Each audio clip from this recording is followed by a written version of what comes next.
TV Cabral, seu canal de história no YouTube. Hoje vamos falar sobre a República Brasileira. A República Brasileira ela está dividida em 3 fases, né? A partir da proclamação, que é o 15 de novembro de 1889.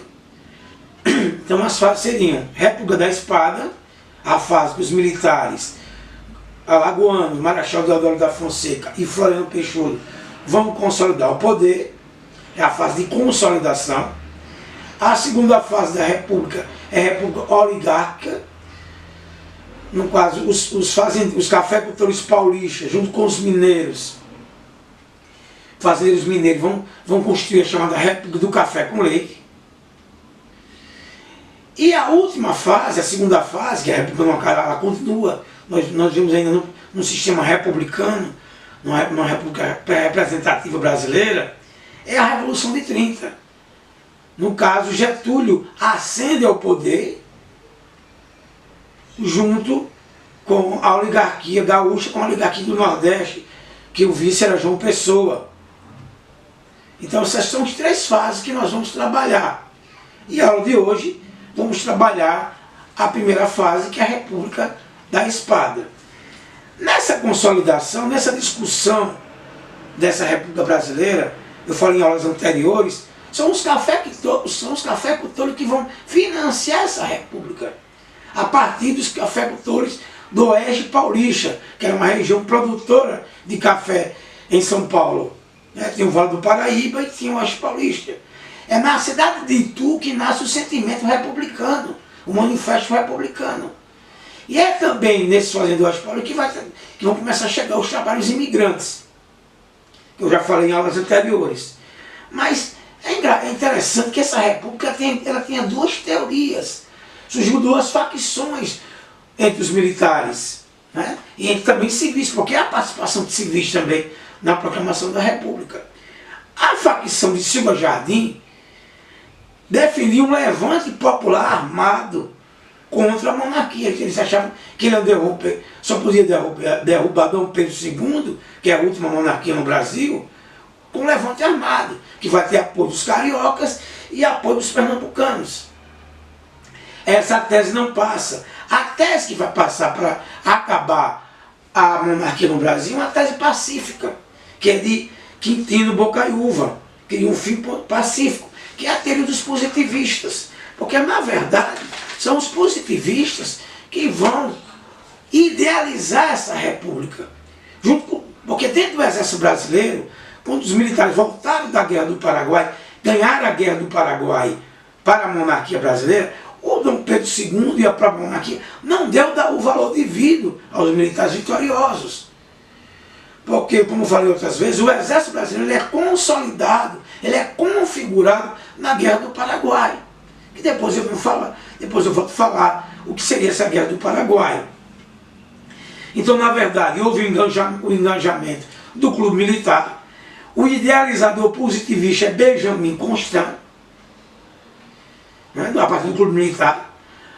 Vão começar a questionar o Visconde de Ouro Preto, porque lembre-se que a monarquia brasileira, a salvaguarda do território brasileiro, estava na mão dos coronéis, que era a Guarda Nacional, criada por Padre Feijó. E o exército não vai ter espaço político, mesmo ganhando a Guerra do Paraguai. E os militares voltam doentes da guerra, claro, uma guerra, ninguém volta normal de uma guerra, exigindo Monte Pio. O que é o Monte Pio? Indenização. E o Gabinete de Ouro Preto não dá apoio político aos militares. Então começa a nascer dentro do exército brasileiro e dentro do clube militar o sentimento de proclamar a república. E, como eu já falei em aulas anteriores, Dom Pedro começa a perder o espaço político que ele tinha. É a questão religiosa, que eu já aprofundei em aulas passadas, a questão militar, que é essa questão que eu estou tratando agora, a questão religiosa, e a proclamação o fim do trabalho escravo no Brasil, às vezes abolicionista até chegar a Lei Áurea, isso vai acelerar o fim do Império, porque toda a montagem, toda a estrutura econômica era cafeicultora. Isso vai quebrar alguns cafeicultores, porque mantiveram até o final o trabalho escravo. já os falantes do Oeste Paulista, que têm ideais republicanos, começam a trazer os imigrantes para cá, para o Brasil. Então isso acelera o fim do Segundo Império. A análise, se não houvesse o fim da escravidão, o Império se mantivera normalmente. É essa tese aí, porque o Brasil é o último país a acabar com o trabalho escravo no Brasil. Mas voltando para a República, então, foi a partir do regime de São Cristóvão que se deu o levante. Marechal Deodoro da Fonseca era amigo pessoal de Dom Pedro II. Então, há relatos de Senhor Jardim, que é um historiador, que ele dormiu com apneia e acordou sobressaltado e chamando ele para o regimento de São Cristóvão. E lá se dá um levante militar. Quem passava na região onde era a capital do Império, né, que passa depois a ser a capital da República, achava que era uma troca de guarda. Porque a República Brasileira, como outros movimentos, não há participação da população. Porque a tese anterior era um levante popular, mas passou a tese de Quinta do Bocaiúva, que foi um acordo, foi um ato pacífico, né, nesse sentido aí. Então, na verdade, se instala o governo provisório, e esse governo ele tem um apoio econômico, obviamente, dos cafeicultores, e os militares vão ter o papel coadjuvante de consolidar. E sim consolida essa república de forma autoritária, de forma violenta. Né? O primeiro presidente foi Marechal Deodoro. Nesse primeiro governo de Marechal Deodoro, aparece o ministro da Fazenda, que é Rui Barbosa. Rui Barbosa é nacionalista, o Brasil não tem indústria ainda. Então Rui Barbosa vai estimular uma indústria brasileira, no sentido de estimular o desenvolvimento de uma economia interna que não tinha. Tudo ainda vinha da Inglaterra. Então ele começa a dar créditos, como se fosse o BNDES hoje, conceder crédito para que existisse uma industrialização no Brasil.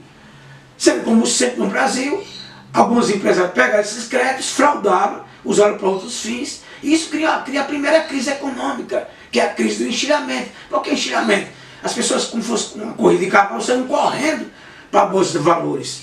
Para não quebrar a economia, ele começou a jogar papel moeda, porque qualquer dia ele tem que ter um lastro. Então se criou a primeira crise econômica. E Rui Barbosa, um nacionalista, e teve a tentativa de industrializar o Brasil. Então o Brasil começa com essa crise econômica. Outra coisa importante do governo provisório é a Constituição de 1991. É uma Constituição que o Brasil vai ser chamado Estados Unidos do Brasil, né? Cria o sentimento iluminista, né? Que é, no caso, os três poderes, se mantém o voto aberto, né? O voto não era hoje secreto, quer dizer, se você votasse, a pessoa sabia se você votou no coronel ou não.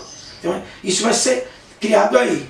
O governo de Deodoro é um governo que vai ter problemas políticos, porque vamos ter duas facções. A primeira eleição para presidente foi uma eleição indireta. Quem votava para presidente era o próprio Congresso Nacional, eram os senadores.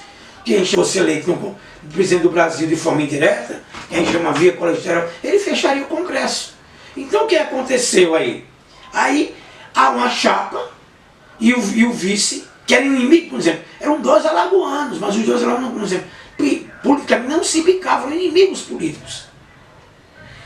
Começa a surgir uma oposição de um almirante chamado Curchal de Mello, ele começa a questionar o governo de Deodoro como autoritário, como ilegítimo, e ameaçava, porque a Marinha de Guerra, ela tinha há um indício que a Marinha de Guerra queria restaurar a monarquia. Então Curchal de Mello, na primeira fase, começa a ameaçar bombardear o Rio de Janeiro, caso Marechal Deodoro não renunciasse. E Marechal renuncia. Quem assume é Floriano Peixoto. E vai se manter essa mesma ameaça. O Curchal de Mello, que era membro da Marinha de Guerra do Brasil, começa a fazer oposição ao governo de Floriano Peixoto. Floriano é conhecido como um consolidador da República. Nesse inteirinho aí, estoura uma revolta, que é a revolta da Armada. Elementos da Marinha de Guerra, como Almirante Saldanha de Gama, né? Curchal de Mello, começam a ameaçar o Rio de Janeiro. E essa revolta da Armada, que ataca, nesse momento, ele bombardeia a capital do Rio de Janeiro, a partir dos navios que estavam na Baía de Guanabara. Essa revolta foge, porque Floriano reage, eles fogem do Rio de Janeiro e vão para o sul do Brasil, se junta à revolta federalista, lá no sul do Brasil. O que é essa revolta federalista? São facções de latifundiários. No Nordeste nós chamamos de coronel. São facções de caudilhos. E essas facções se dividiam em duas facções. Eram os maragatos, que era o Gaspar Silveira, ele defendia um parlamentarismo, defendia uma autonomia política, e ele vai se rebelar contra o governo federal, o governo de Floriano Peixoto. O outro grupo favorável a Floriano, o nome é até engraçado, eram os pica-paus, que defendia uma centralização política. E o Brasil vai ter uma guerra civil contra esse setor. Então, a revolta da Armada se junta à revolta federalista e inicia uma guerra civil, que chama revolta federalista e revolta armada, a união aí no sul do Brasil. Essa guerra civil, né, que Gustavo de Melo era o elemento da Marinha, que tinha começado a oposição lá no primeiro governo da Espada, que era Marechal Deodoro, e depois iniciou, aumentou, sistematizou essa revolta, essa guerra civil no governo de Floriano Peixoto. Então, que se uniu os federalistas com os marinheiros da revolta da Armada, na cidade lá no sul do Brasil, que é Nossa Senhora do Desterro, e começa uma revolta. Então, Floriano é conhecido como Marechal de Ferro, porque ele enfrentou os rebeldes. Ele enviou para lá um cara chamado Moreira César, que foi um massacre, né? Quer dizer, o pessoal do sul do Brasil foi massacrado. Agora, obviamente, ou o governo dos militares, é o ponto positivo, mesmo com a violência, ou os militares consolidavam essa república na força, ou a tese da monarquia venceria isso aí. Então o Brasil sofreu uma guerra civil na primeira fase da revolta da República da Espada, que é a chamada Revolta Armada, que juntou com esses coronéis que queriam autonomia do Brasil. E os pica-paus, como falei, a facção favorável a Floriano Peixoto, defendiam a centralização política. Então, a República Brasileira são feitas de movimentos, de rebeliões, de guerra civil.